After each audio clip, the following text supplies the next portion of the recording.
they all create a synthetic idea that we're in relationships. I remember as I started becoming a pastor and I started getting better known, I had a lot of people in my denomination, they started following me. So I started following them and we would message. We were great Facebook friends. And then I started going to conventions and meeting them. And I was like, I really don't know this person. You think you see somebody's Facebook or Instagram scroll and you know what's going on in their life. You have no idea. And so without picking up the phone, you never know. If somebody can meet you, look you in the eye, if they can gauge your emotions and base their conversation on that in healthy ways.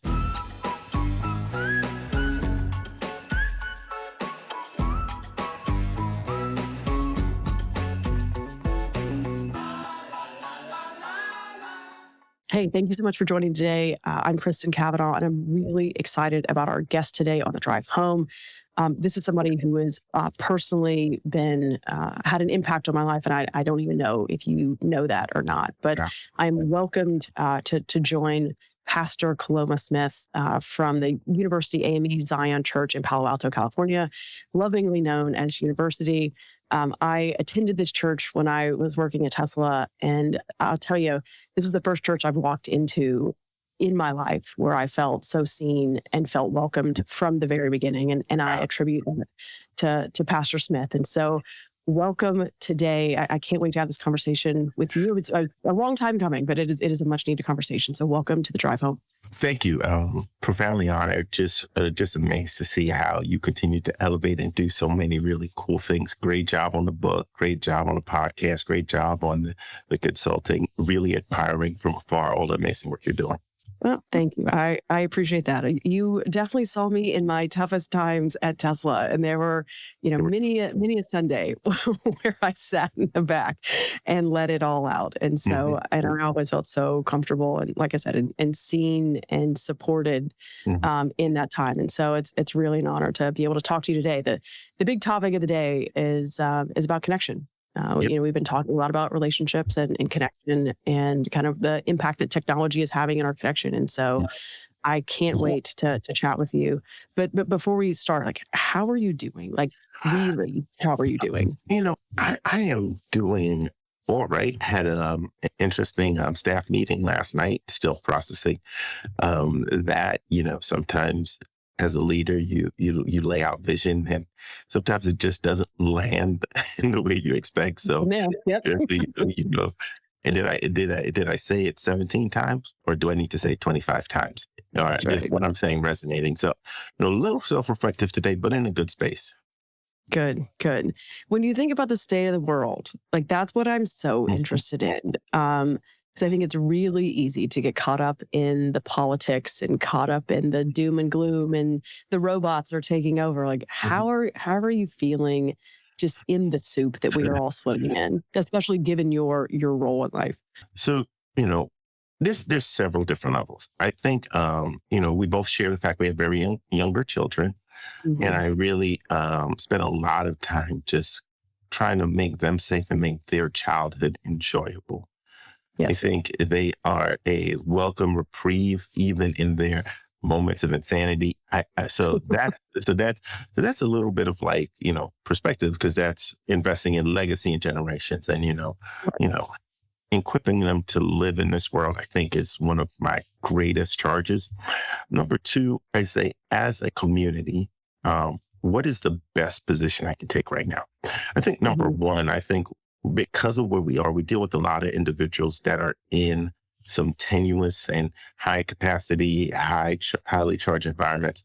So how do we best provide support? And then number three, I think it's we have to mobilize, we have to organize, but I think people are generally looking for faith and church to give answers. So we just finished a series on AI because it's the latest and greatest thing. And we use it all the time, but there are some significant theological and ethical implications about how you use, why you use, where you use, how it, so I think the church has to start answering, or the pastors have to start wading into the deeper water and speaking from the pulpit, because people are looking for a North Star to deal with life. Yeah. And that's true. Like, you're so uniquely situated in the middle of it all in Palo Alto. And so you can't run away or hide from technology because you all are living it more so than most other churches, I imagine. Yes, I agree. I mean, listen, I think sitting here and talking to people that are developing AI and talking about what is the imago Dei. Humans are creating an image of God, and how does that impact how you develop software and how it responds, and having that level of dialogue, Mhm. it's unusual. So I'm grateful for it. Great. I think the other component of this is the relationship component. I mean, that was what drew me to ask you to come on the podcast. Is you Mhm. also did a series around relationships and connection back in February around Valentine's Day, and you were talking about how social media, how AI is also disconnecting us to Mhm. one another, the impact that that's having. I know I have felt that in my life. And so I'm curious how you're thinking about the not only the tech component of this, but the relationship component as well.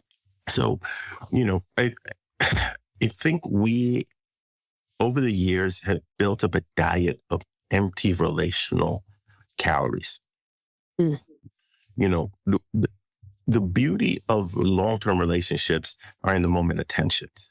Because once we get through the tension, we've deepened our relationship, whether it's having a deep one-on-one conversation, whether it is figuring out something together, whether it is dealing with the life challenge, we're building something together. That's why when you see couples that have been together for 60 something years, or you see like old high school friends that have known each other through life, there's like this unspoken bond and understanding and knowing. And that takes time, takes mhm. presence, takes focus.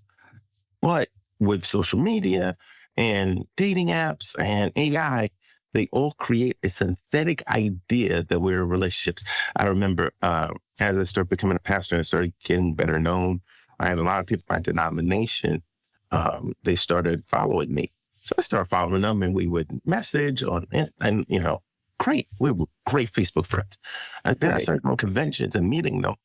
And I was like, I really don't know this person. It's the first Right. time I'm saying hi to them. And it hit me. It's like, is it a tool that can bridge some moments? Yes, but it's not the relationship. It's very synthetic. That's why there are times I pick up the phone and make phone calls. That's why I try to make time and space for those in my life to sit down and hang out with them, you know? Yeah. And I think we as a world need to understand that these synthetic things are just empty calories in relationship if that's all we depend on. Right. Yeah, I love that you said that. That was how the genesis of this entire podcast. I was Hmm. talking to a friend of mine, and we were talking about how on my drive home from Tesla, when I Hmm. was back up in the Bay, Hmm. we would call and we would catch up, and and that was our time to connect. And then we moved, and I had kids, and then she had kids, and she went Hmm. to space, and, like Yeah, all yeah, the yeah. There's a big difference. well, there's a big difference. And so we don't call each other anymore. Hmm. And so you start to lose that connection. And so the ability to say, wait a minute, this is important. This is a relationship that I'm investing in. Hmm. And that investment is my time and curiosity around what's going on with you. And I think you're right. Like, we're just missing that. You think you see somebody's Facebook or Instagram scroll and you know what's going on in their life. Hmm. You have no idea. And No so idea. without picking up the phone, you never know. Yeah, and even if you pick up the phone, um, we're in basically the same generation, so we deal with aging parents and stuff like that. And like, especially if one of them gets sick, and you're like, "Tell me this whole story," Mhm. Right, right. and they never tell you the whole story. So you gotta Right, get on the plane, and when you show up, you're like, "Man, maybe both of y'all or you all should not have. You should have told me this part. right, right. This was an important detail. This is an important detail." And I mean, it's just showing up. One of the Yeah. things that me and my wife have done is like we center our kids on family. So I don't care how much it costs for whichever grandmother's birthday or whichever major event. We've committed to fly back to the East Coast. It's expensive Yep. now, but it's still like they still need to see their cousins in person. They still need to Yes. see their grandmothers, their aunties, you know. where I grew up in culture and community I grew up in, my parents dropped me in my aunt's house, and that's how we built community. Like, we don't have that anymore because we're so dispersed. Got to put our fan on the camera. Sometimes it overheats. Oh, yes. Definitely we don't want that to happen. Don't do that. Don't do that. So that's a really good point. So you used to be able to drop people off at your family's house. Like, I lived at my grandparents' house, but that just doesn't happen anymore because we're dispersed. And so you can see where social media in those cases help you bridge the distance. But also, to your point, it takes a commitment to be able to really build the in-person connections that only can happen when you're face-to-face with somebody. And you know what? I think we haven't really talked about, like, the impact on children and life and community that's having. Like, I remember let's talk about manners, right? I learned manners by being in my aunts and my grandparents' house. Like, don't touch, sit down. I learned patience. If they want to watch this show, we're going to watch this show. Like, there was a lot that happened at that house that was formative for me. Yes. My kids don't have that, on Amazon, buying "Don't Be Rude, Dude" book. So I can say, this is how you do manners. Like, we have to find another way to do it. And I think we haven't realized how much of those informal pieces around formation and around comfort, around community, that we don't have anymore. Yes. As we relaunched a church a few years ago, one of the spaces I really saw this was with parenting and with single adults. It's like there are moments and formative things that happen that just aren't happening anymore. Right. Well, and I think COVID highlighted that. Yes, it right. did. Like, I think it just broke the entire system, and no one was prepared to be so isolated. And, like you said, our kids are the same age. And so those were the most formative times to learn how to just commune with others. And they missed it. Yep. And so, Wesley's great with adults, but he has no idea what to do when he gets around kids. Like, he has no, because he wasn't around them in those formative years. And so I think COVID, more than anything, has highlighted that disconnect and the ability to, well, maybe it's the ground that we need to cover to help people get back to the point where they know how to be in relationship with people again. Yeah. I think one of the things COVID proved for me, and it's also counterintuitive, that even introverts need people. Yes. Amen. We hadn't gone, I think, from like maybe 2013 through about 2019, they're not introverts and they don't do people. But what we didn't realize, that everyone needs people. It impacts us differently. Even though I need you, it might be draining for me, but I still need to do it. It's like going to the gym, it's draining to exercise, but I still needed that. And I think we have, beyond the young kids, we have a group of people that, sophomore, junior, senior year of high school, those are the times where you're learning how to socialize in groups. You're starting to date. You're starting body image, conversation, communication, first, second, third, fourth year of college, how to live on your own.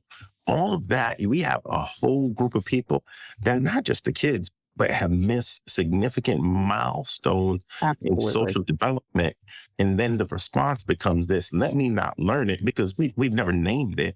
It's like, let me ask, as people call it, Claudia or Chatty, or, how do I do this? It's like, and what we don't realize is, by design, it's designed to give an answer that's different every time. So eventually it will hallucinate. That's not a design flaw. That's just part of the actual programming, the design of it. And, you have people looking at it at like older sources like Google and Britannica, Encyclopedia Britannica, as if it's fact, but it's sort of like gray area-ish. And now we run into issues. Yeah, absolutely. And I think that's a good point. Like, so we always talk about on the show, like, two things can be true, right? Like, so it can be true that AI is coming and we need AI, and it is a technology that is going to potentially change the way, that we think about and live, think about things and live. And we need each other as humans, right? Like, that there's an undeniable piece that AI will never be able to to human as well as humans can. And so, like, can you talk me through that a little bit as well? So, that we have to be able to embrace AI and be able to embrace each other. So there's a few things, right? We view, and this is in our policy, and this is a theological framework around it. We view AI as a tool. Mm-hmm. So it helps us with processes. It helps us take original thought and expand on it. So, for example, my sermon gets sliced and diced 7 different ways, from social media posts to devotionals.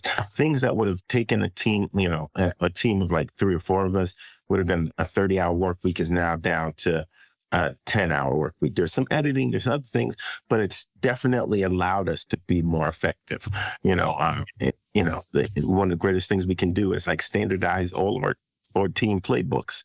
You've got one format and everybody gets the same format, basically. So it's really helpful in those spaces. I think what we have to be careful of, and this is a human tendency, the same way we humanize or anamorphize dogs, cars, motorcycles, things in our life, we'll name them. The Right. fish in the fish tank, we'll name it. That's we have a black cat that's from the neighborhood. Every time my son sees it, there goes Scratchy. You think Scratchy is his best friend. He hasn't been 20 feet close to Scratchy yet, right? But that's Scratchy. So we have to be careful not to A, seed or thinking to it, and B, not give it human characteristics that it doesn't have. Yeah. Yes. Yep. Yeah. And I think that's going to be the hard part. It's like, because it's easy to fall into that. Absolutely. It's like, it's easy. I saw a Instagram where the guy is talking about, when somebody's been using AI too much, because they start sending you these 40-page documents that don't make any sense. And they said, this is the latest thing I've got. And you're like, yeah, buddy, you didn't think this. You just let it lead you down the road. And you didn't even edit it. You just let it lead you down the road. Right. Also, and I think we have to, as communities, really say, this is a great tool. Mm-hmm. We need to make sure how they collect data, how they where they get it, how they use energy is done in ethical ways. But this is a great tool. Now, I'm working with my son's school, and one of the 3 things I say that we need our kids to do is, first of all, they have to be able to have socio-emotional learning. They have to be able to know how to socialize with people, manage their emotions, and have a way that they can do problem solving in a way, because I don't know what degree they're going to have in the future. Right. That's the next episode. Yeah, the next episode, right? I don't know what degree, but I do know this. If somebody can meet you, look you in the eye, if they can gauge your emotions and base their conversation on that in healthy ways, and they have problem solving skills, I think they're 60% of the way there to whatever they need to do. Will there be some technical stuff? Sure. But I have a good friend. He runs the writing department at MIT. And he says one of the greatest challenges he has brilliant people that cannot express themselves. That's right.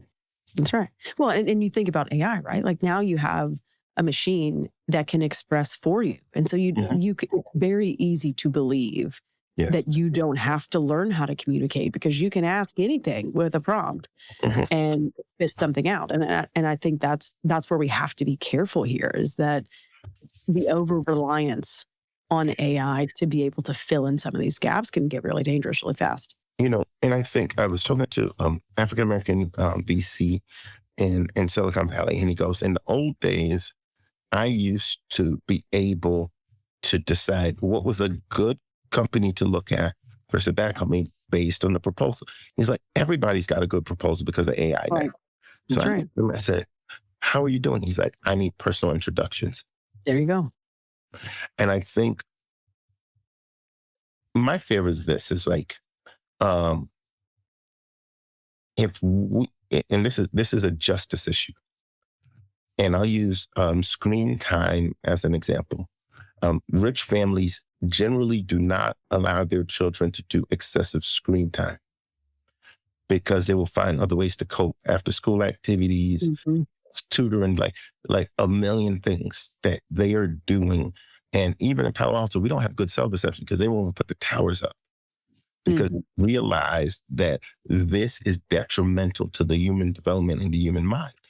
But Right. as you go down the socioeconomic scale, screen time becomes a coping mechanism for the single mother Right. or the frustrated parent or the two parents working two jobs. And now you have a generation that's been programmed on screen time. Right.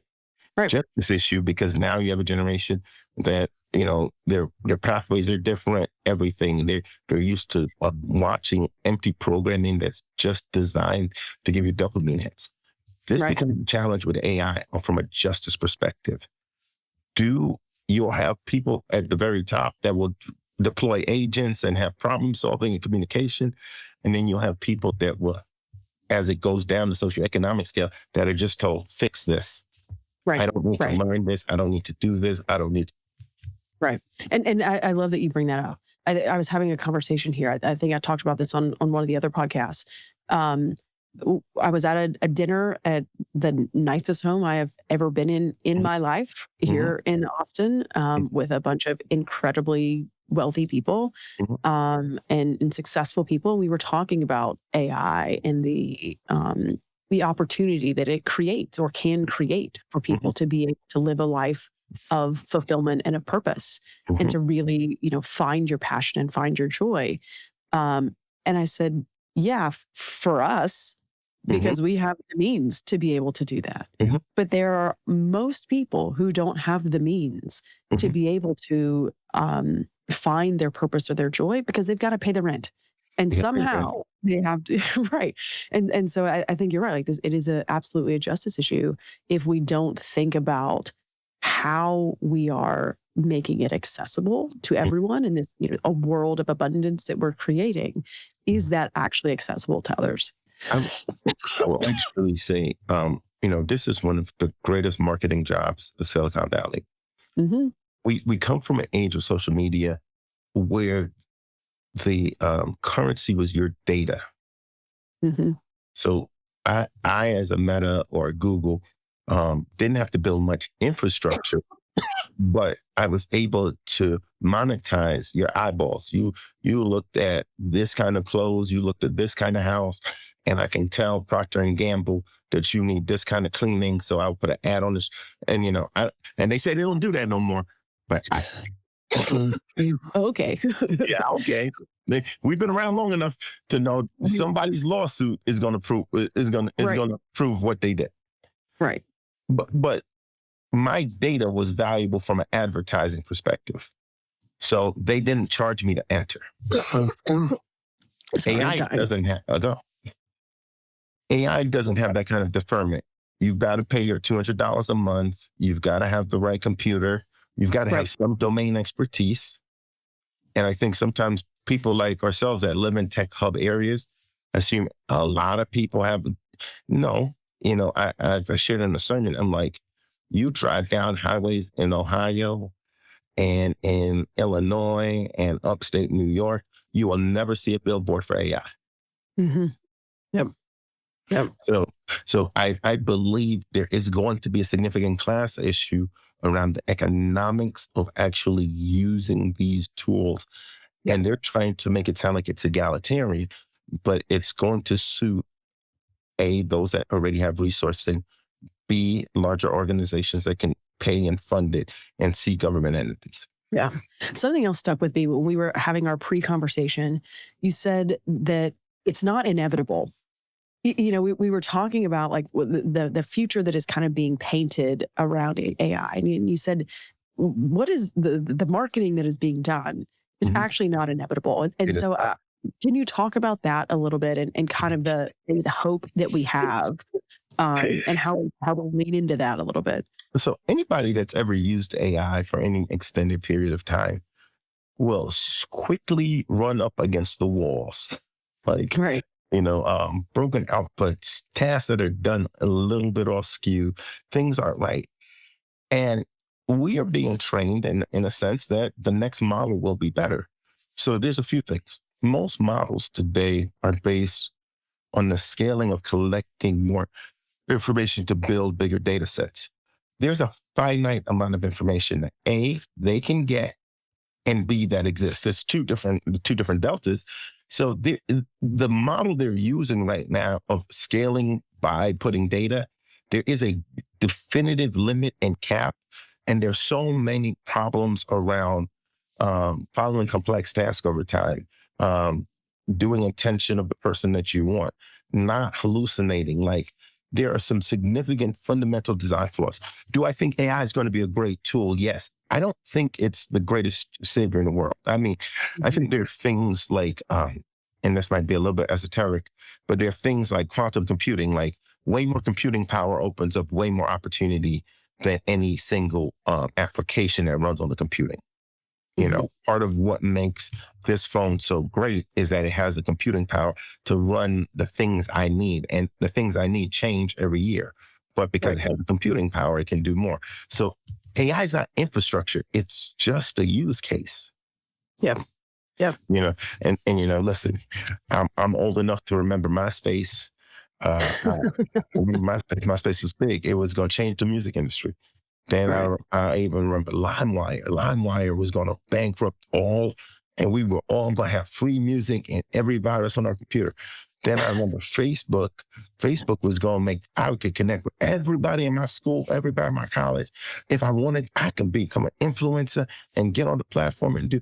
Then I remember crypto and blockchain. Blockchain was going to keep all my data safe, and crypto was going to make my world better.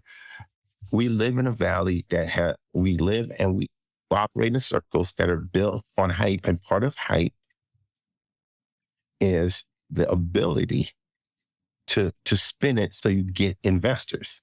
Right. You know, this is an investment tool. I think it's going to be part of our everyday thing, yes, but I'm highly doubtful it is the answer to all of the world's problems. Yeah, I agree.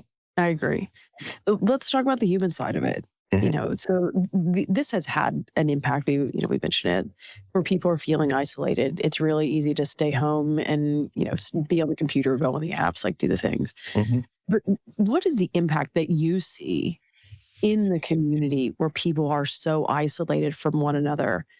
And then how do we help remind people why that is important when they are being fed the hype and everything around AI? So, one of the things that I will say is the beauty of AI is it's a frictionless relationship. So I was doing research for something the other day, and the way I like to write prompts now is like, hey, do all this research, send me all the links, no summaries. Well, good. Okay, great. I'm figuring I'm not going to get any of the bias, right? Because I'm just asking for the links. I'm taking out any opinion. Just give me the information. And at the bottom, it says, you're doing phenomenal research on this topic. You're so smart. And I'm just like, I am. But, you start taking that. And what I'm hearing and what I'm seeing is people are now like shopping. It's always something innocuous, shopping, raising kids, book. It's always something innocuous. And they start down the path of frictionless answers. The challenge for us is that we have instantly applied the same level of trust to an AI search that we applied to Googling something. It's like an innate trust. And now people are starting to go down. And what I'm seeing more and more is that you have people that build whole segments of their life around their AI interfacing. And as it goes deeper, some of it might be interpersonal. Like, how do I break up? How do I write my dating profile on Bumble? Like they're starting to go into places of deep interpersonal connection and synthesizing it there. So now we have to make the messiness of community actually appealing. Let's be clear. We live in a world where many people haven't worked the muscle of socializing or been taught the skills of socializing. Right. So you have to, and you've been to our church. We spend a lot of time, a lot of effort just creating room and space for people to talk and people to be, and encouraging people to be less judgmental. And I believe the faith space has some unique advantages around that, but building spaces and environments that are intentional to meet people that we know, meet everyone. And I mean, I'm included in this, that don't have the same level of socialization skills of 1 to 2 generations ago, because we grew up watching cable, we grew up on devices, we grew up on this. So there's almost a retraining of the mind. So with all of that, what do you think courage looks like in this moment? Because we always want to think about how people can show up more courageously. I think a few things are very critical. I think clearly understanding your values and what's important to you, and having some very clear direction in what you believe. Our faith informs that greatly in us, our skills. But I think most people, when they are looking for purpose, they're looking for belonging, they're looking for connection, they become vulnerable to being preyed upon in many different ways. We've seen this from dating, we've seen this from con men, and we'll see this in technology more and more. Yeah. So there's an element of I don't know, proficiency or knowledge or understanding that is could be a case, right? Or maybe it's awareness, right? Like there has to be a self-awareness of what you're interacting with and the implications. What are your boundaries, right? Like I can go to a foreign country and somebody can say, come and do this with me. And I say, no, I can't, because that's not something I would do when I'm home. Right. I think we don't spend enough time with technology going, no, that doesn't sound right. Yeah.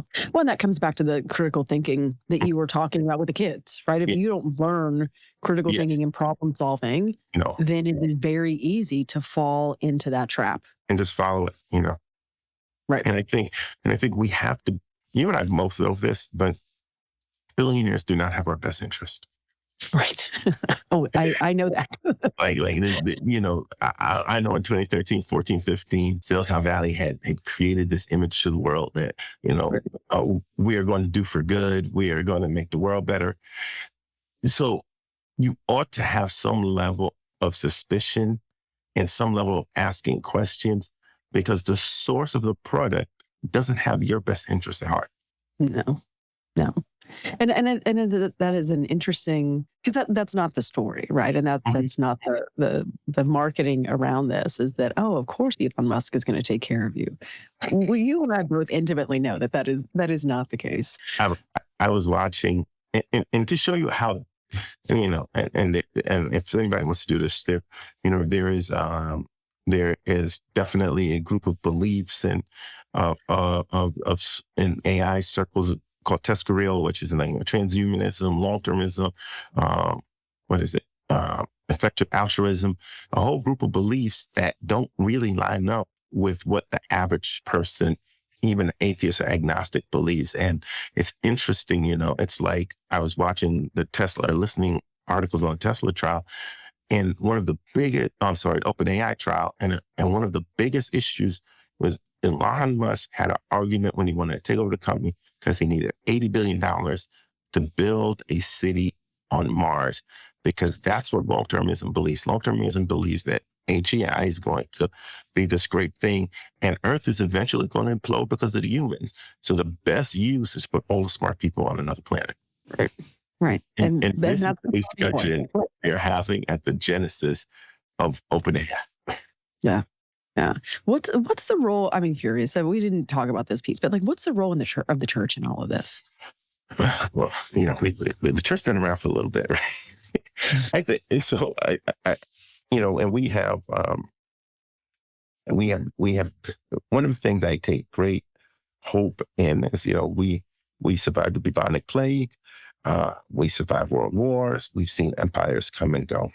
And one thing I do believe is And C.S. Lewis talks about this. He talks about the numinous. Every human being has a sense of right or wrong because there is a greater creator. Like it doesn't matter if I was born in India, Africa, America. Murder, is somebody lying, stealing, murdering? We all know it inside that there's something wrong with that, and that's because we've all been created by God.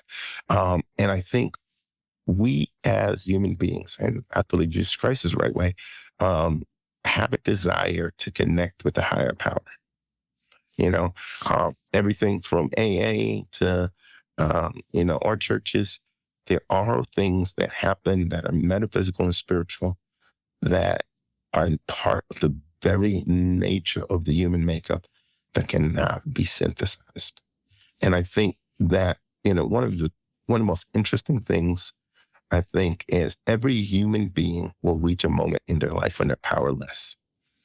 One as a pastor, one of the most powerless moments is when I go visit somebody that's sick, or I go sit with a widow. Mm.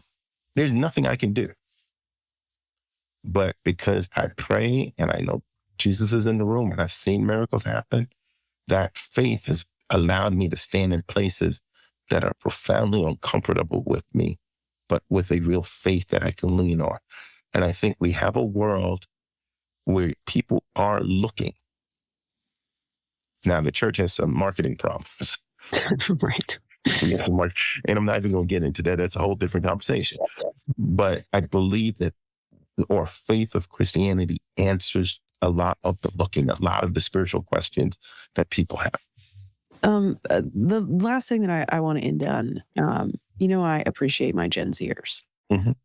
And, I have a whole team of them. And so I think about their future a lot. And, we talked about how growing up during COVID and graduating during COVID. Like, talk to the Gen Zers for a second. How do you give them some hope?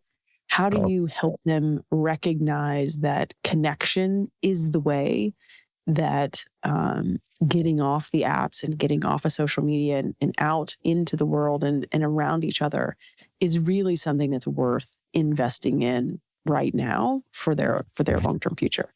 So I'm very excited about Gen Z because they realized something I didn't realize.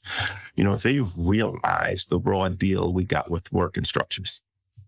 Right. And they are not buying what's being sold.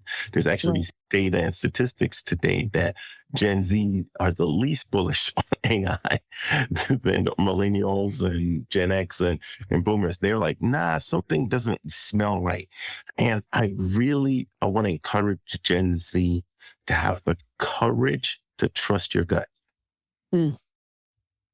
Have your courage to build your community offline. One of the interesting things is there's a lot of communities that community work that Gen Z does and be in places. They use technology to indicate where to be and where to go, but the technology is not there when they get there. Right. And I would just want to encourage them to continue that. Their willingness to be cynical. We need a cynical generation. We need it more than ever. We need a cynical generation that's going to ask pastors and tech companies and bosses all the hard questions, because it's absolutely obvious to me that we've said yes for too long to too many places, and it has created the mess we're in today. So please be cynical, stand together, ask the hard questions, be the voice of reason for a world that's going in unreasonable directions. Yeah. And I think it's incumbent upon us older generations to be open to that. Like it's hard. It is hard, but we have to be open-minded that these kids, they got something here and it's worth us listening to. And I will say this, even if the people, we've built a culture where generations don't quit now. This is why we have 80-year-old company presidents and 90-year-old media moguls. Right. like this is not a culture of quitting, and that's why I'm so grateful for Gen Z saying I'm not going to work 90 hours a week for this.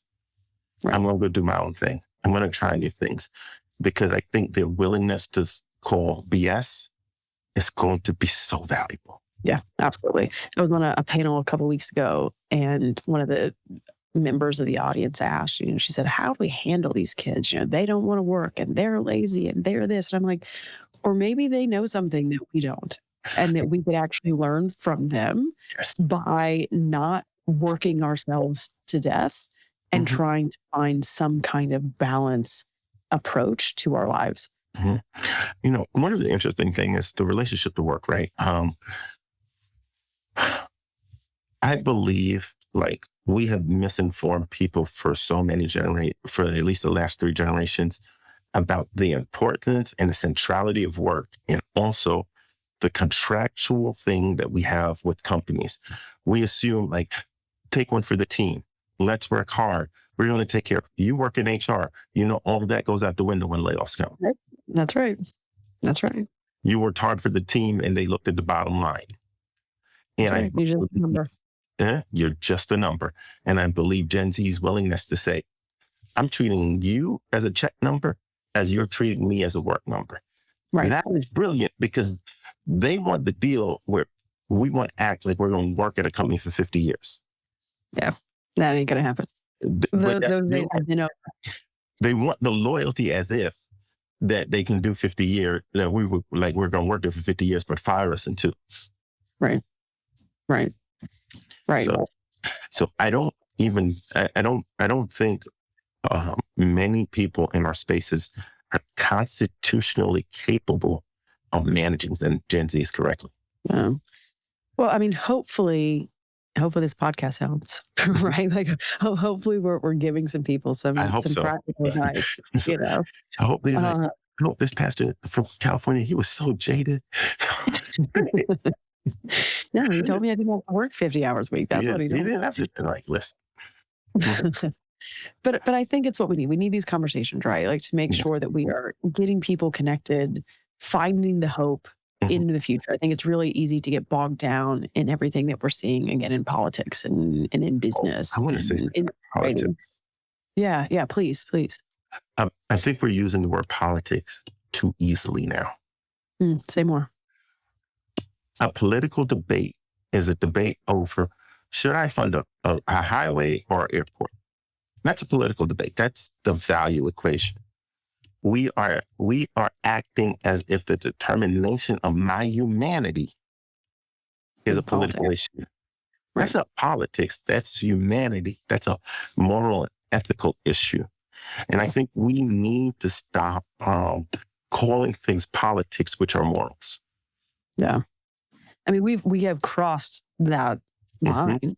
And so now, I mean, this could be an entirely other episode of the podcast. So how do you come back from that? We've talked about, you make something new. Yeah. Okay. Say what? I'm not saying you make something new by overthrow. I'm not saying that. But again, you have that look like Gen Z and say, okay, this hasn't worked. I don't agree with everything Mandami has done, but I'm refreshed by it. At least try something new.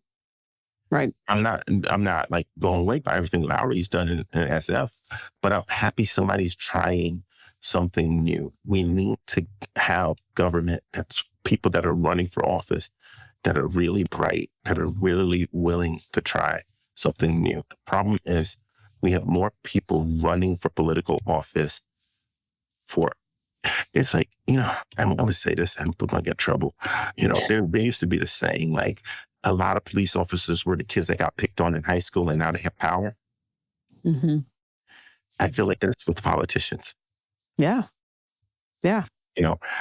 I miss the days when the PhDs were the ones trying to write policy or the ones, right. I want a Supreme Court justice like Thurgood Marshall. I want a politician that has the imagination of Kennedy or LBJ.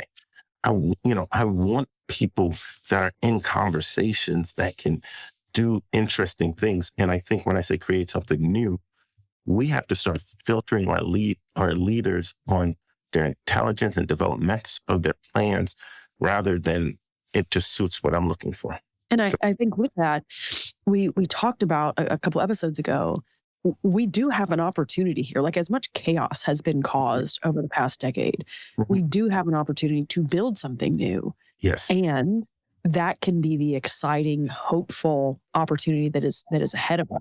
That can be the exciting opportunity ahead of us. That this is I mean, once in a multi-generation Mhm. chance to go and say, all right, this is not how we would have torn it down. Sorry. That's okay. This isn't how we would have liked to tear it down, but it's down now.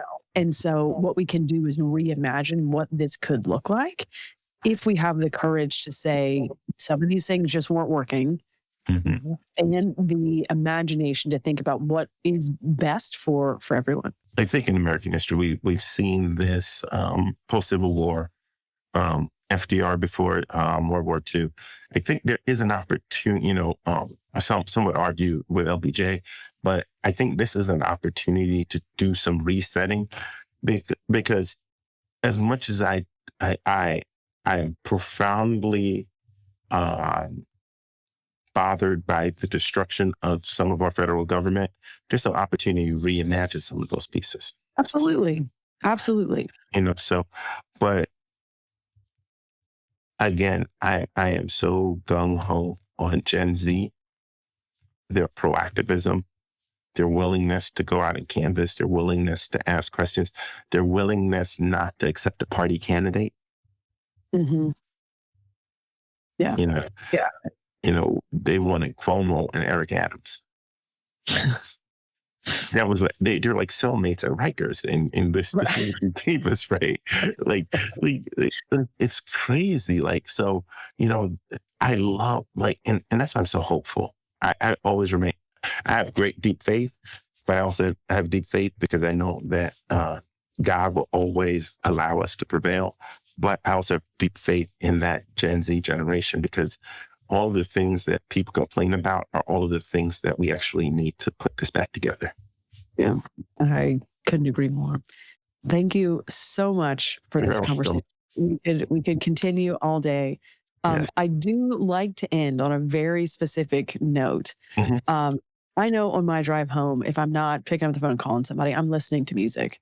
And Mhm. so I'm curious, on your drive home, what are you listening to these days to keep you grounded and centered and maybe even a little joyful?